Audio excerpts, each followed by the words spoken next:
All right, good morning, 6:30, July 2nd, beginning of quarter three of the 2021 year. Pretty amazing how time flies. Just a quick update, COVID, it's been pretty dormant, but still it's around. So again, can continue to follow best practices such as just staying home if you're sick and reporting to health and safety if you have any known close contacts regarding any of that stuff. So keep up the good job. Everything's going well on that front. This week's code of conduct is to promote the code. It's very kind of the last item that we have before we start back over. So again, let's just promote the code, to promote one another. Let's continue working as a team. And then with health and safety, 39 days without a recordable injury. So keep up the good job. Another 7 days without any really serious accidents. We've had a couple incidents regarding more vehicle related, such as backing and equipment care types of situations. So let's keep up the good job identifying our hazards through our job safety analysis assessments, controlling our hazards through our hierarchy of controls, and again, contact health and safety if there's any unsafe conditions or unsafe acts that you need help with on your job site. This week, I wanted to quickly highlight our team's reporting. We're doing a really good job reporting, and I'm fine with how we're reporting via emails and text messages and phone calls. But one of the nice things that we have established in our safety systems is through Teams is our incident form.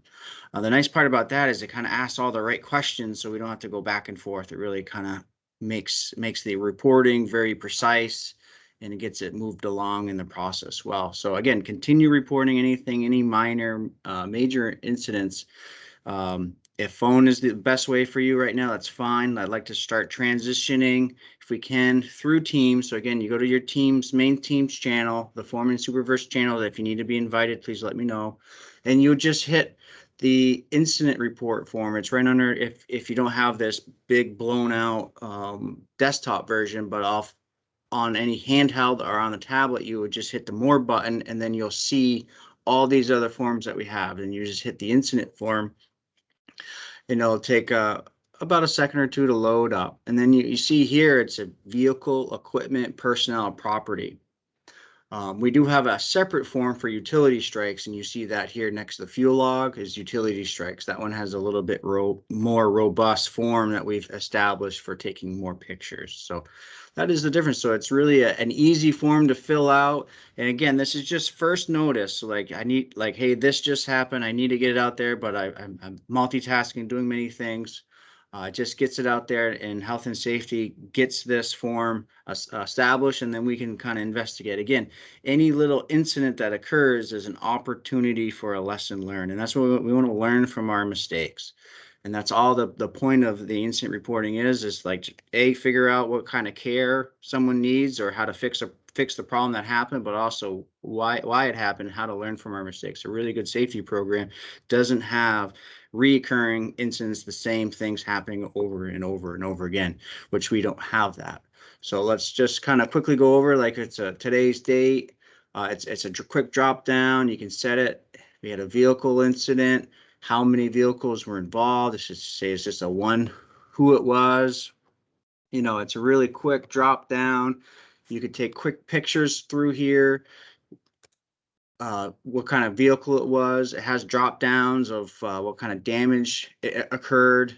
Any passengers, road conditions might have played a factor. All that stuff that really helps with the investigation part, so we don't have to do a whole lot of back and forth. This first notice of report will be very quick and smooth for everybody.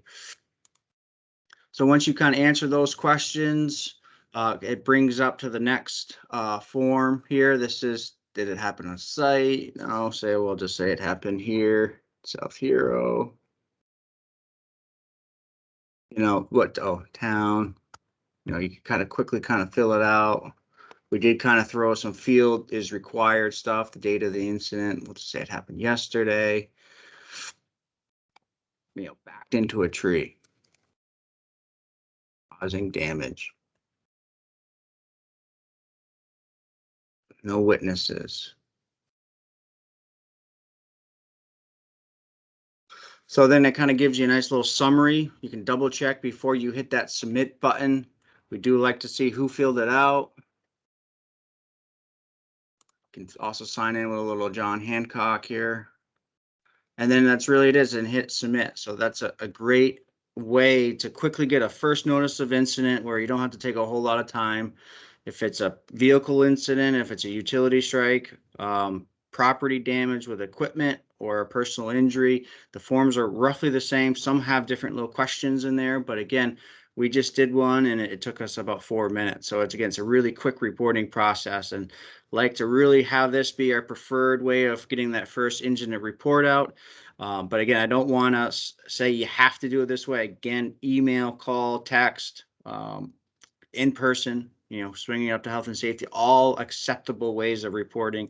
And again, we want to reporting all of our incidents because it's a great opportunity to correct unsafe acts and unsafe conditions. If there's any questions, contact me after this. If you need to be invited to this team channel, you're not, please let us know and we'll quickly add you. It's really simple and easy to add you to the channel. With that said, I'm going to pass over to Ken, or Ken, if you have anything else to add on this matter, feel free. No, I'm good there. I'll just add that if you're not on the email list, you can do that by sending your contact information, your email address to me. And also there's an invite on the email, although I haven't tried that link. I hope it works. Okay, yep. I'm going to share my screen.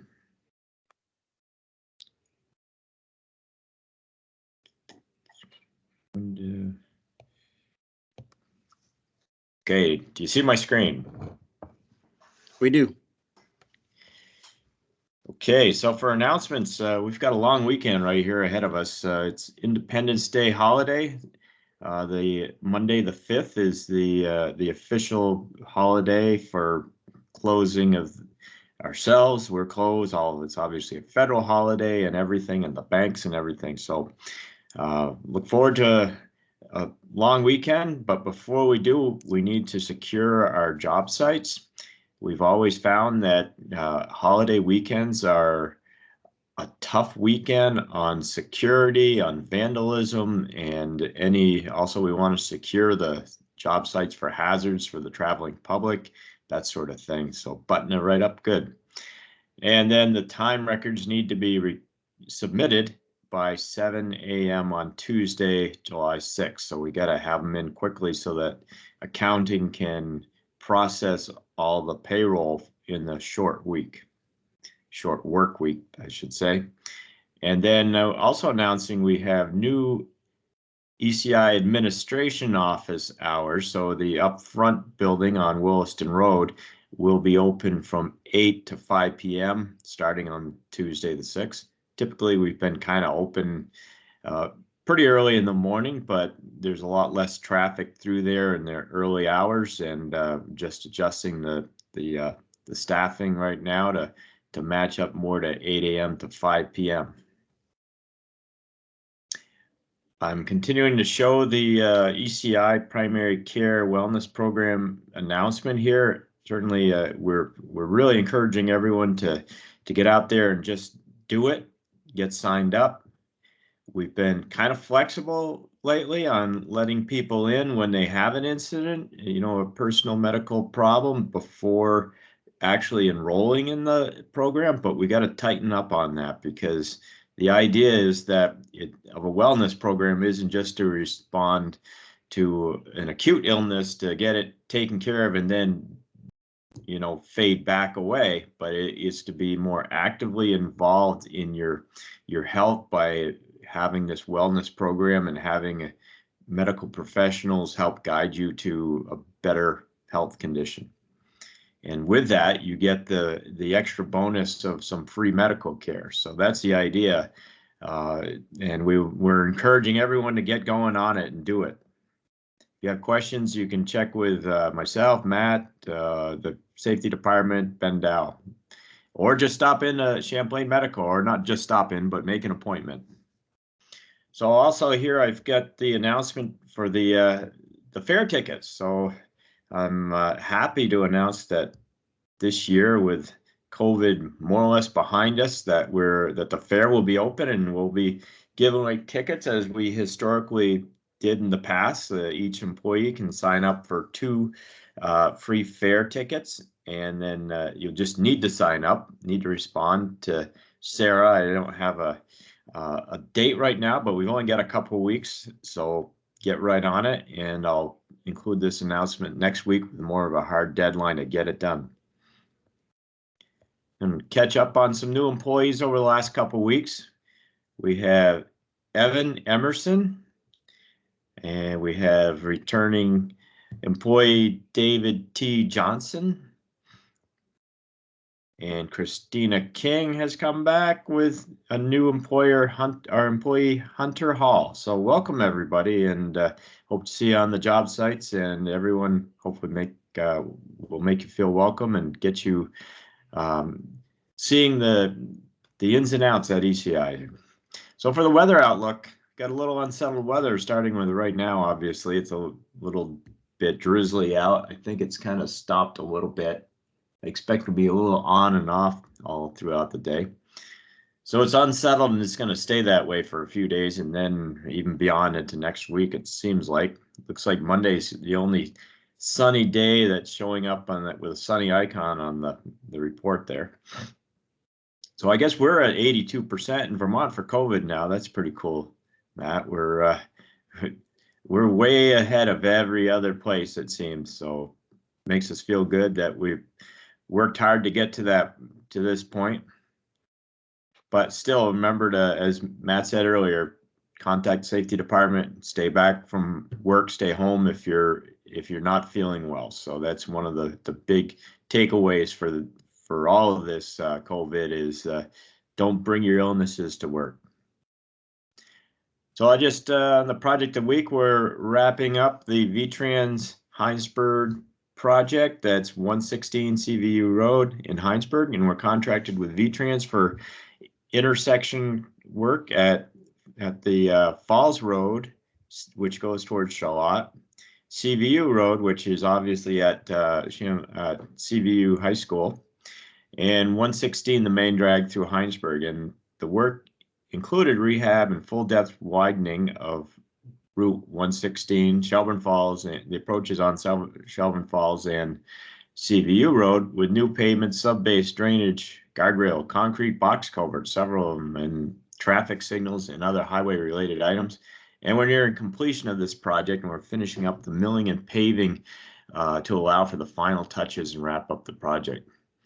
The work involved our new in quotes Wirtgen W220 coal planing mill, which made its local debut on this project. And this mill has an 18-liter engine with over 800 horsepower and cuts a 2,200 millimeter, or about a 7'3" width. It has a coarser pattern than our older Wirtgen 2100 mill, and it was we first used a machine in Dorset a couple weeks ago, where we were milling up to 8 inches of asphalt in a single pass and filling a truck in 45 seconds. I think that's pretty amazing. And the milling and paving was done on this job to minimize at night, to minimize disturbance to the traveling public. So I just got the title sheet plan image here, and north is to the right, so towards Williston is to the right, and south is to the left on the main drag, the main line, and then the side roads there. So here, this actually shows one of the culverts we installed as we're cold planing over the Falls Road end on the first night of cold planing this week. And some of the instrument panel on the mill is pretty cool. It's all, image-based electronics, and it shows all the operations, including how the slope, the pitch is on the cut on the right-hand side. You can see it says 1.6. That's a percent. 1.6%. There's that line underneath is a triangular taper line, and it gives you depths of your cut and everything, just like the old one, but pretty cool the way it operates. And then teeth pattern here. Like I said, this arrangement is less dense than our previous one. There's fewer teeth, but it's so it gives a slightly coarser road surface after, but it is very effective still. So on to the paving. We're putting some emulsion down with the newer truck. It looks great, by the way, for being an emulsion truck. Dave seems to be taking good care of it. And they're getting guided right to the edge. See that? That's the edge of the pavement, the section that's been paved, and we're just kind of fitting the spray to the new surface. So it's only actually covering a section, one left-hand side, driver's side run of the nozzles. So they were putting down some of the asphalt on a radius. This is a little out of work because these guys were putting down a hand placed mat before they started the radius. No, I guess I had the photo twice, so I wasn't out of order both times. And then some compaction with our 10-ton roller.